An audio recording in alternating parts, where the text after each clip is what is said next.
Imagine this: you wake up at 5 a.m., haven't eaten, haven't had a drop of coffee all day, your stomach is empty, your throat is dry, and yet you still have to study, work, and concentrate as if nothing has happened. Sounds crazy, right? But that's the reality for millions of people during Ramadan. If you're watching this video, yeah, you're probably one of them trying to cling to the last bit of energy to study or do something productive while your mind is foggy. Your eyes are glued shut, and your bed keeps calling your name. You feel exhausted. You feel guilty for not getting anything done. And worse, you start to believe that effective studying is a myth during Ramadan. But wait, that's not true. I've been there, tired, exhausted, lost, and then I found something that changed everything. I discovered some incredibly practical and simple ways that have completely transformed the way I study during Ramadan, even when I'm hungry, thirsty, and nearly exhausted.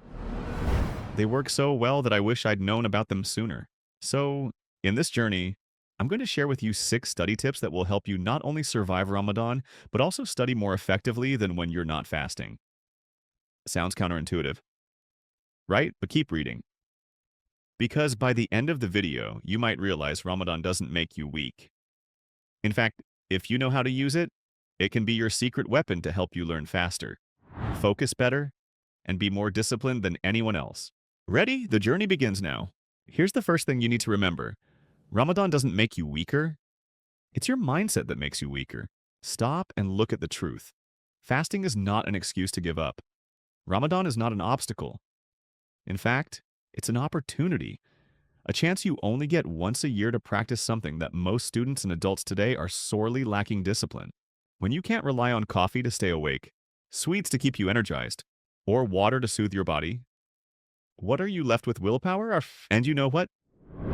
When your willpower is properly trained, it becomes so strong that you can sit and study for hours without needing a single drop of external energy.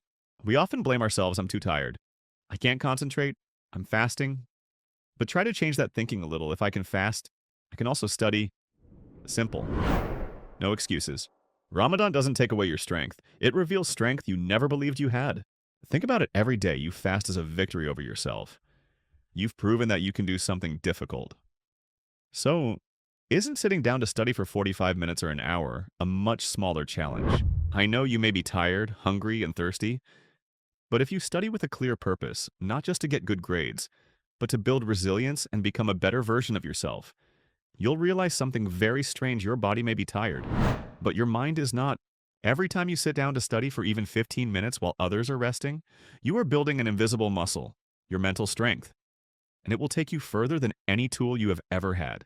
Don't think of Ramadan as a break from studying. Think of it as a special training program where you can learn more deeply, be more disciplined, and focus. You don't have to wait until after Ramadan to do it again. Start today with whatever you have. Because if you can get through a day without food or water, you can get through a difficult chapter, a mind-numbing assignment, or an exam you dread. Ramadan isn't making you weak. It's making you a warrior. Let's be honest. You either skip suhoor because you think 10 more minutes of sleep is happiness, or come iftar time, you rush to the table as if you haven't eaten for 1,000 years. Both are bad. Let's face it, you're not Superman. You need energy, and if you fuel up the wrong way, congratulations. You'll have a whole day of brain fog mode. On.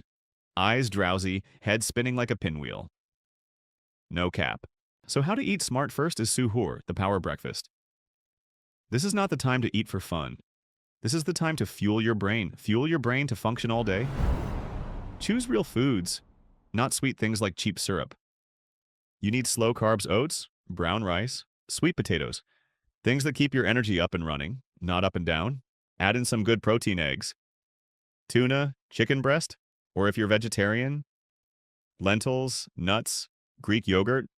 Don't forget some healthy fat: avocado, peanut butter, olive oil. They won't make you fat if you don't feast. And water. Oh boy, water is true love.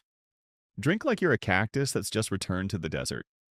Don't wait until you're thirsty to drink. Drink before you're thirsty. Rule of thumb: drink little by little from iftar to suhoor. Stay hydrated. Stay focused. Period. And iftar staying alert is a priority. So don't do an all-you-can-eat buffet and wonder why you're so sluggish at 7 p.m. Break fast like a pro a few dates. Water, maybe some light soup. Then eat properly. Grilled protein, good carbs. Real veggies. Not the eat salad to lose weight kind, but eat to keep your brain alive. And if you're still hungry after a good meal, chill, eat more. But eat smart. Don't stuff. Don't kill your brain just for some dopamine hit. You can't learn well not because you are stupid, but you're overeat stupid. Don't turn yourself into a zombie just because you're too full. If you're full, you'll be clinically dead studying, not concentrating. To conclude this section, eat like a student, not like a beast. Your brain deserves more than sugar crashes and food coma. This is when you learn something no one teaches you in school: eat to master yourself, not to sabotage yourself. And now, for something that almost no one pays attention to but can save your entire Ramadan from feeling brain dead, that is napping. Sounds simple, right? But you wouldn't imagine the difference it can make if you know how to nap at the right time and in the right way. Studying during Ramadan will be as easy as flan. Most people sleep too little during this month, just 5 hours, or 6 hours if you're lucky.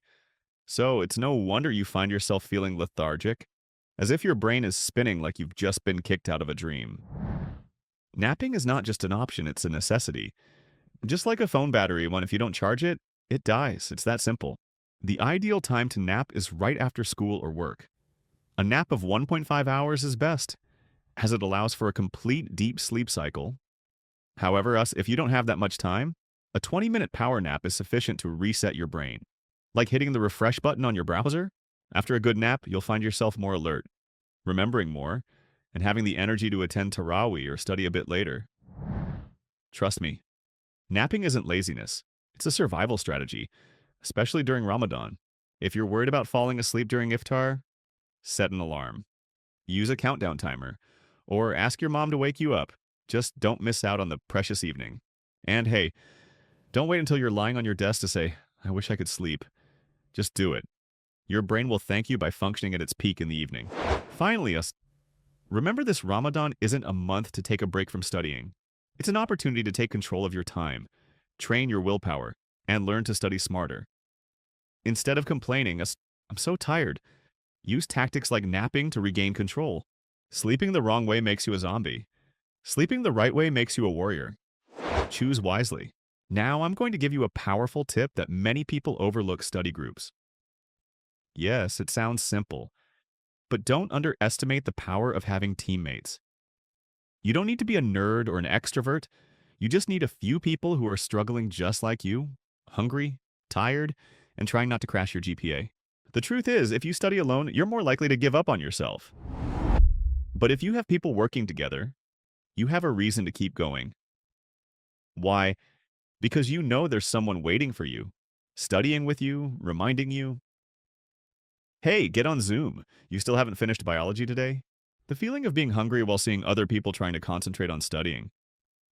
It's strange. It's like, wow, if they can do it, I can do it too.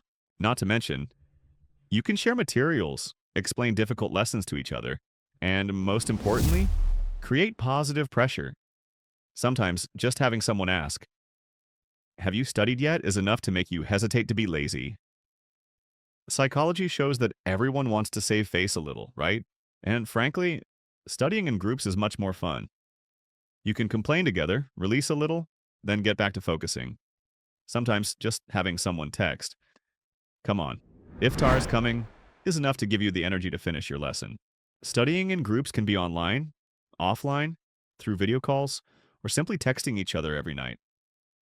The important thing is that you are not alone on this journey. Don't try to be strong alone when you can be stronger with others. And hey, if no one invites you to join a study group, be the one to initiate it, create a group chat, post a story, or ask your best friend, "Hey, Iki, do you want to study together this Ramadan?" Even if it's just one person, it can completely change your motivation. Because studying during Ramadan is not a battle you have to fight alone. Turn it into teamwork, and you will see that everything is much easier. And finally, if you feel that Ramadan is too much to study, I want to say this: Ramadan does not come to weaken you. It comes to make you stronger. You have lived all day without eating or drinking, still enduring, still awake. So can't you spend a little bit of that day absorbing knowledge, something that nourishes you longer than food? You don't have to be perfect. No one is forcing you to study for 10 hours a day and go to bed at 3 a.m. But if you study smarter and more strategically, you can overcome the month that others call total hibernation and turn it into a month of rapid breakthroughs. Get up a little earlier, eat right, rest enough, study at the right time, find a companion, and most importantly, don't see this month as a reason to avoid studying, but as an opportunity to transform. Because if you can learn during the hardest month, the rest of the year will be a piece of cake. So look in the mirror and say out loud, I'm not lazy, I'm not weak, I just don't know the right way. But from today, you have a way. Wishing you a meaningful Ramadan, not only for your soul, but also as a turning point for your knowledge and your future. And if you find this video resonates with you, don't keep it to yourself. Share it with a friend who needs it. Who knows? You might be the reason they don't give up.